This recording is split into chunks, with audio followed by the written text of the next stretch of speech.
I'm jumping right into today's episode because I know you're going to love this guest, mostly because you've told me you have before. Nick Loper was on the show back on episode 167, where we talked about how to start a side hustle in 30 days. That episode quickly became my most downloaded episode ever, so of course, I had to invite Nick back on for a follow up. I honestly didn't expect the topic of side hustles to get so much traction, but it makes sense. Many of us are looking for ways to speed up both our path to financial independence in a way that is sustainable and fun. Side hustles can be exactly that. They don't come with the same pressures as a full-time job, and the best ones line up with your passions. They're also great for people nearing or already at FI because they can give you purpose, which can be one of the biggest challenges after hitting your FI number. Also, don't worry, you don't need to go back and listen to episode 167 first. It's probably actually better that you start with this episode because we are tackling one of the very first questions in your side hustle journey. What side hustle should I start?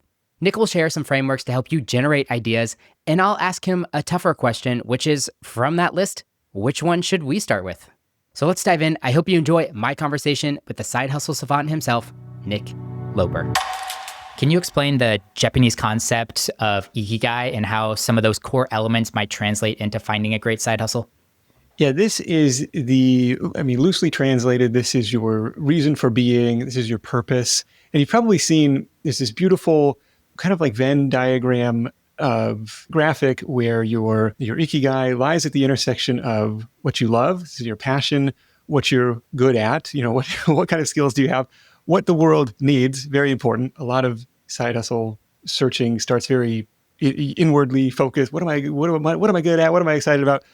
Can't ignore what the world needs. And then finally, what you can get paid for. This is your profession. What can you make a living doing? What are people willing to pay you to get done? At the center of this is like this magical sweet spot of purpose and monetization where you're like, okay, all of the planets are aligned here. It's a really powerful place to play. The challenge is sometimes it takes a little massaging or a little forcing or a little creativity to find that. It's like, well, my interests over here, what I've been paid to do is like over here. And it's like, well, I don't see if there's any overlap there. So we got to figure out how to kind of massage and get those circles a little closer together. I like the concept overall for like starting to uncover what a good side hustle might be, but you might also have to evaluate each of the elements and put them not on like a equal balance scale, but maybe on like an importance. If you're looking at a side hustle right now because you want to ramp up your path to financial independence and the monetary aspect of it is more important than maybe finding something sustainable long-term that really aligns with your interest, you might have a little bit different approach kind of coming into your side hustle ideation period versus if you're like, I'm like pretty close to financial independence. I probably need to find a way to make $10,000 a year to kind of subsidize my investments. Yeah. I want to do that through a side hustle. Well, the interest, the fun aspect might be a bigger factor in all of this decision making. And the bigger factor there is the sustainability element to it, where if you are in the position of needing kind of a short-term financial boost to cover rent next month or cover like a car repair, something unexpected, like sure, like a short-term, almost like a stopgap type of side hustle. I'm going to do some arbitrage stuff for a period of time. I'm going to go drive for Lyft for a period of time. Absolutely. That kind of stuff works. It's very plug and play. But is it something that you want to be doing long term? It depends on your goals, where you want to take it.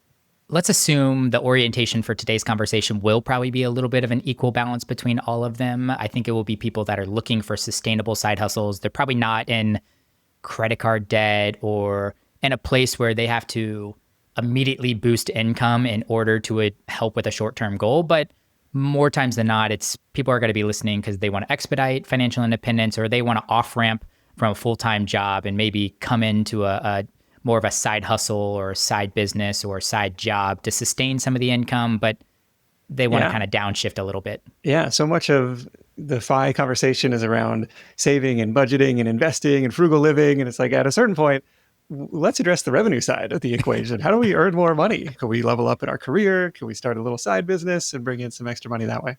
Yeah, and if people want to go check out kind of your origin story, we covered it pretty extensively in episode 167. But let's jump straight into frameworks so that we can start giving some people some help or some guidance on, okay, I want to start a side hustle, but I have no idea what the idea might be. Let's pick one. And maybe if you could start with the sniper method, if you can explain what that is and then kind of talk through how someone might use that framework. And then an example would be really helpful too. Yeah. So the sniper method aims to take a look at a broad market or a business that already exists. And instead of going super broad and trying to compete with an Amazon, for example, sniping and saying, well, I want to carve out like a tiny piece of that margin, or a tiny piece of that pie for myself. And so we had a guy on the podcast whose business was selling like dance wear for kid and teenage dancers, people in dance classes. It's like, sure. I think it was called bdancewear.com. I don't know if it's still around, but he like started this business with his mom, and it was like, we don't want to sell all types of clothing. No, we just want to be known for the go-to thing for this. And this was the same kind of origin of my original side hustle. It was a comparison shopping site for footwear. At that time, you had sites like shopping.com and Price Grabber and Nextag, which you could find the best price, in theory, like any product that was sold on the internet, like they would try and integrate it into their catalog, into their database. It's like, what if we became the go-to expert just for shoes? And my theory was having shoes in the domain name would afford a perceived level of expertise in the search results. Like, hey, if I'm looking for a pair of shoes and this one says Price Grabber and this one says shoessomething.com, I'm going to click on the one that says shoes because they must know more about this. And I think that actually ended up working. And because we were only focused on that, we were able to build kind of tighter comparison algorithms and negotiate coupon deals with the different stores that they couldn't do. And that was the sniper method in action. Like, no, I don't want to be everything to everyone.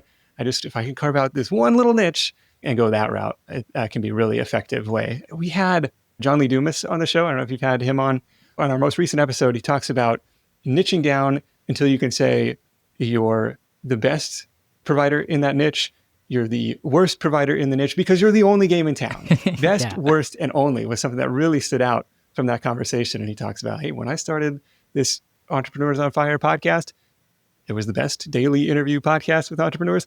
It was the worst daily because it was the only. And it was like, oh, kind of that light bulb went off where you're like, yeah, if you can be the best, worst, and only, then all of a sudden you have this market of one, and it's a powerful place to play.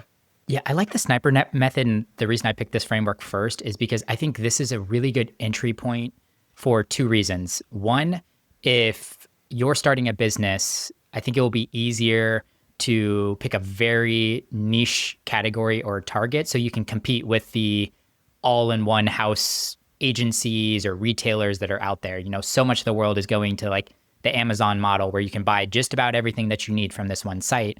And the small businesses that I'm seeing are pretty successful have such a narrow niche. And then second, if this is your first side hustle, I think it's also great to get really narrow and focused on an idea versus trying to be the podcast editor for all niches out there. We focus in on finance podcast, and that helps us have a rotary of different guests that are qualified in this space, the specific needs for financial advisors, like the compliance complexities to it, like things that if you were stretched thin when you first started a business, it'd be hard to learn a lot of different elements of a business. Whereas if you narrow in early on, you can kind of get really good at one certain thing. Yeah. In the software world, this would be called like unbundling the feature set. Like, I don't need everything that this tool does, but what if we built something that just does one of those things really well? It only does live chat, or you could go to like upwork.com and just browse through the hundreds and hundreds of freelance categories that they have and say, well, what if we built Upwork for, this very specific thing, cybersecurity, whatever. It's like, you may not even need to know how to do that thing if you go out and find the other experts who do, or you try and play matchmaker, like different things that you can do. But unbundling or the sniper method can be really a really powerful way to do it. I love that. What about shovels in the gold rush? I believe we talked about this a little bit on our first initial episode, but can you explain that framework again, kind of talk through how someone can use it? Yeah, so the idea here is, it goes back to the gold rush days in California and Alaska, where it's like a lot of the people who got rich were the ones selling the picks and shovels and jeans and the mining supplies rather than the miners themselves. So it's looking around for different gold rushes, so to speak, that are happening now and saying, well, how can I support the people in that space? For a long time, this would have been like in the Amazon world, like when private labeling was really in its heyday. Oh, could we build a software for those? Could we build a barcode thing? We've seen lots of third-party logistics centers trying to build up, and those are maybe more substantial businesses. But we've seen even online models. We had Liz Wilcox on the show, who I think she was on like Survivor around the same time that we recorded, but she had built up this simple membership site. It was like $9 a month, where it was email newsletter templates. Like, hey, more and more churches and community groups and creators are trying to send out this weekly newsletter. She found common pain point. Another Thursday's coming around. What am I gonna write? What am I gonna send? And she's like, well, I've already been doing this copywriting work for paid clients for years. I've got this library of templates. I could just drip those out month after month, and just got thousands of people paying her $9 a month to do something like that now. So I think that's an example of the shovels in the gold rush. Interesting. So you're kind of looking at an industry that's on the up and up, and then thinking about ancillary services, products that might support that industry. You could say over this 10-year arc of podcasting being a growing trend, obviously selling services to serve other hosts. And I get pitched all the time, hey, we'll help slice up your content into short form stuff, or do you need video editing, or do you need thumbnails? And so there's kind of those very public examples, but a lot of times it could be behind the scenes stuff. So like during COVID, we saw the explosion of online learning and platforms like OutSchool. And it started out as somewhat academic focus. Oh, you need math tutoring, or you want to learn English writing, you can come on this platform and you can get your kid lessons.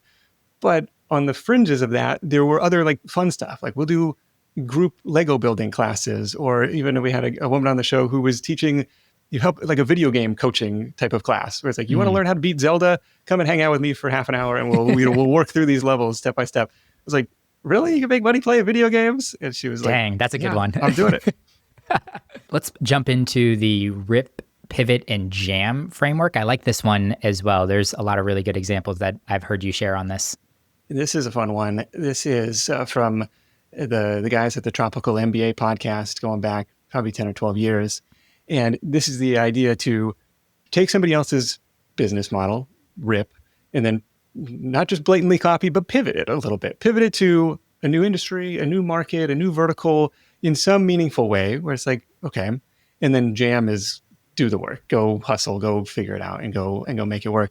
We had a woman on the show she noticed there were a bunch of consignment sales for kids' clothes in her area, or at least one popular one. And she even made some money, like selling her kids' clothes there. So she's like, why isn't anybody doing this for adult clothes? And she had this line that stuck with me. She was like, motivation is temporary, or motivation it's like avocados. They have an expiration date or something. And it was like, okay.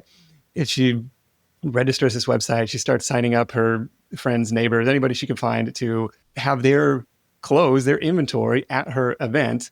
And she books the venue and she starts promoting this thing. And I want to say they did like $10,000 or something worth of sales. And I thought this was a cool way, like relatively low risk, because it's not her inventory, no upfront cost. Like if it doesn't sell, just give it back to the people or donate it. And I thought I think she would keep 30% or 40% of the sales and then pass the rest on to the owners of the original clothes. But I was like, well, that's a really cool way to take something. You already had some level of validation. This model can work, but how can we pivot it to a slightly different market or slightly different audience?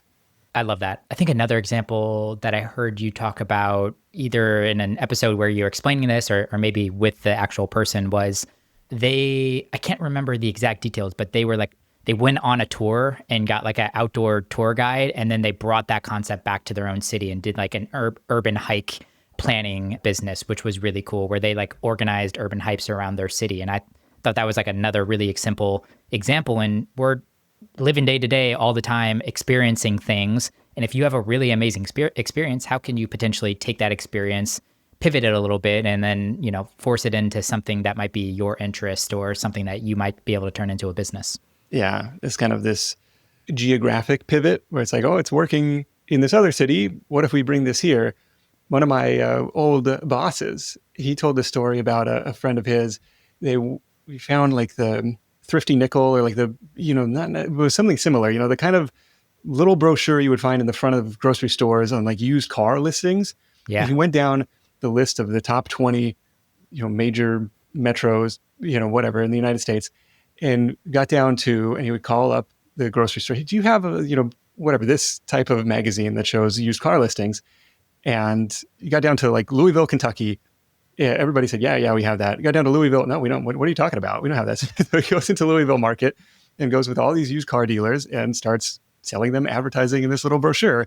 And that was his business. It was like, okay, so yeah, the geographic pivot works too. And then one more example, and then we can move to one more framework too. I met this girl at a networking event, and she runs a tiki bartending business. It's like a tropical themed bar business. And I asked her how she came up with that idea. And she's like, oh, I attended another event, and there was someone that was running a country themed beverage business. And I thought that was genius. I took it and transformed that into a tiki business. And now I do weddings and corporate events and things like that as a tiki bartender. I was like, that's fun. Nice. I think one of my most successful side hustles was this virtual assistant directory and review platform, which was a blatant ripoff of this wine club review site that I had found. And I was like, oh, this is, and kind of knowing what the affiliate commissions were in this wine niche, was like, well, what other industries could you apply the same methodology to? And for the first version of the site, it was use the same WordPress theme, hired somebody on Upwork to customize it a little bit. But it was, blatant rip of what they had already done and pivoted that to a different industry. And you went on to sell that business too, right? It was like fairly successful for you. It was, one of my best side hustles. Just started generating, a few $1,000s a month fairly consistently, and sold in 2020. It was cool to have kind of a front row seat to the growing and nichification of different outsourced service providers and be a part of that. That's cool. Let me throw things over your way. Any other frameworks that you feel like would be really helpful, especially for the first time side hustlers, someone that really is trying to go from ideation to execution on their first side hustle? We are like the listicle kings, right? We've got dozens and dozens of lists of side hustle ideas, ways to make extra money, side hustles for teachers, for nurses, for retirees, best side hustles of 2025, the best remote side hustles, right? Like any way you can slice it, we've probably written the article on it. But what's interesting is when I talk to Side Hustle Show guests, some of them do say like, oh, I Googled side hustle ideas, or I was listening to your show and, scrolled down to number 17 on the list and was like, bingo, that's the one I'm going to try. And so that does happen, especially for kind of the plug and play or the business in a box type of side hustles where it's like, oh, I could do that. But what happens more often is it comes from sometimes this scratch your own itch type of method, or what's the pain that I've realized or overcome in my own life, or what are other people complaining to me about? We had a woman on the show. She's kind of like dreading the chore of going out and cleaning up after her dog in the backyard. Just like, you know what? If it's a pain for me, it's probably a pain for other people too. And when we've recorded a couple times with Erica now, she's got 100 recurring weekly clients for this dog poop business. We were visiting friends in Michigan and actually saw one of her like bright pink road signs on the side of the road. And I was like so excited. My wife is like, what? I was like, no. She was like a guest on the podcast. Look at our marketing. And it was kind of this born out of your own frustrations and recognizing that if it's frustrating to me, it's probably frustrating for somebody else. Becoming somewhat of a, I hate the phrase, like a negativity magnet. I normally try to be more optimistic, but paying attention and being aware of things that suck, things that your spouse or partner complain to you about, things that your coworkers, peers, neighbors, even your kids, like what are people kind of griping about? Because on the other side of that, maybe there's a business idea. I think that's genius. Yeah, I still have a note in my phone that I probably started in 2017, which is just labeled things that suck. Yes. And I just anytime I'm like, oh, that's really annoying. I put it on that list, mostly because it generates ideas for potential businesses. But also I'm like, if I find the solution, great. Then I can refer it out or help somebody along the way. We had a guy who he was super excited, bought this RV, takes his family out camping, for the first time. His wife is not having it. This is not her idea of a vacation. And so he's like, dude, I just, now I got this huge liability sitting here in the driveway. What am I going to do with it? He's like, well, what if I try and rent it out? So he puts this ad on Craigslist, and he says within hours, he's got inquiries coming in. Yeah, do you have availability next weekend? It's like light bulb. And, so I think he ended up buying a handful more of these before kind of pivoting that model to what if I could reduce my risk and just kind of be a property manager for other people's RVs? They've got these big hunking liability things depreciating in their side yards and driveways. What if I could help them monetize that a little bit? Yeah. And started renting out other people's RVs. I was like, I did not know that was a thing. So, and that's the best part of my job, like the creative side hustles that come across my desk. That's awesome. What about AI? I mean, you've been covering side hustles for quite a while now, and ChatGPT and other AI bots, chatbots have really just came on in the last couple of years. Do you see people utilizing AI chatbots to help brainstorm side hustle ideas? And I guess maybe even the first question, would you recommend someone doing that? Yes, I absolutely love this. So if you can start answering those types of questions, those kind of introspection questions, what have you been paid to do in the past? What do you never shut up about talking about? What comes easy to you? Or what comes, what do other people irrationally suck at? Is another way to kind of reframe that. What did you love to do as a kid? How do you spend your free time? Those types of questions. And then the more you can feed in to ChatGPT, the better. Like, hey, I'm looking for some side hustle ideas. Here's a little bit about me. Here's some things that I'm interested in. And it'll spit back 5 or 6 different ideas. I don't expect those to be home runs out of the gate, but it's going to come back with stuff that you didn't really think of. Like I plugged in something the other day and it was like, road trip planning for college football games or something. It's like, that's interesting. Or, but it kind of sparks like, what if there was a tailgating service for away fans or what, there's different kind of things. And you kind of can start that ideation process, poking back and forth and feeding it more information. Oh, I like that. But what if we did something a little bit different or what else have you got? And you kind of see it start to really spark some, I think it's a great brainstorming partner. I love it as a partner, getting you from kind of a white piece of paper to a list full of different ideas. And I think that's where I really want to end this conversation because I don't want to just leave people with a giant list of potential side hustle ideas now and them almost be even more paralyzed trying to decide which one should I act on. You had this really great episode 685 of the Side Hustle Show where you shared 10 questions to help pick the right side hustle. I don't want to cover them all. People can go and check out that whole episode. I think it was only like 15 minutes. It was a great episode. But could you share a couple of the questions that you listed in that episode and kind of talk through how that might help someone eliminate some things off of their list and figure out where might be the best place to start? Yeah, so this is a way to objectively choose between different options. If you got 4 or 5 different ideas, it's the old chase 2 rabbits, catch none kind of adage where I'm going to want to pick one to focus on. And the methodology here is to assign a kind of a weighted decision matrix to this, assign a number score. I usually use 1 through 4, like baseball scoring, single, double, triple, home run on these 10 questions. And they could be questions like, well, how excited are you about the idea? Remember Sarah McCaffrey, motivation is temporary. Motivation is an avocado. It's going to expire. So how excited are you about the idea? Is there a clear path to your first customers or sales? I've had some ideas in the past that I was really jazzed about, really excited about, but they were like too heavy for liftoff in a way where it's like, okay, I want to build a virtual assistant with image recognition and affiliate monetization for these different clothing stores. Cool, could have worked. Maybe it's, but I don't know. The first thing about like, what am I going to do? So how quickly is there a clear path to your first customers? Kind of similar, like how much time is that going to take? And being kind of honest with yourself, operating within the constraints of your reality. If there's kids and there's work obligations and there's family, how much time do you realistically have to dedicate to this? How much startup cost is it going to take? And that's why it's just one question of 10. Like if something has a higher startup cost, doesn't necessarily eliminate it from the conversation, but it is definitely a factor or a consideration. And then kind of paying attention to the upside potential as well. What's the revenue ceiling, if there is such a thing, or what's the, how high could this thing go? As if it is comparing, driving for DoorDash or something where it's like, well, the ceiling is really limited by the hours that I could put in versus something that has a little more upside or scalability. Like, okay, that's going to score higher on this matrix.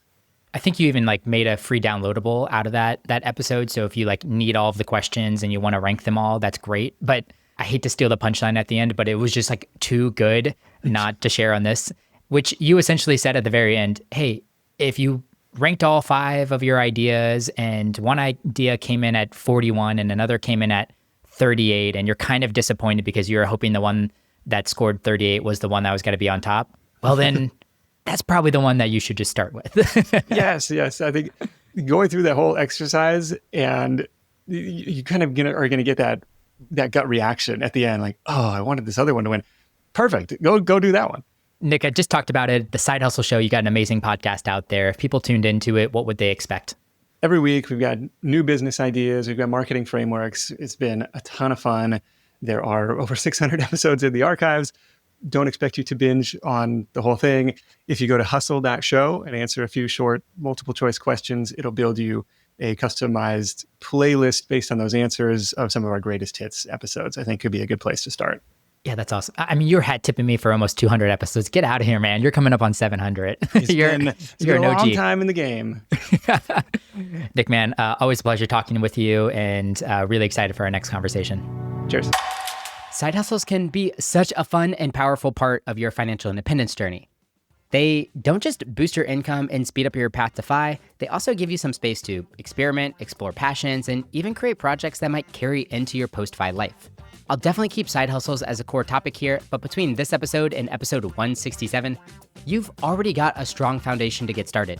If you're still not sure where to begin, I got you covered. I'm going to be dropping a short solo companion episode in the near future, breaking down side hustles that are great for the FI community. So if you don't want to miss that one, hit subscribe, and until then, happy FI.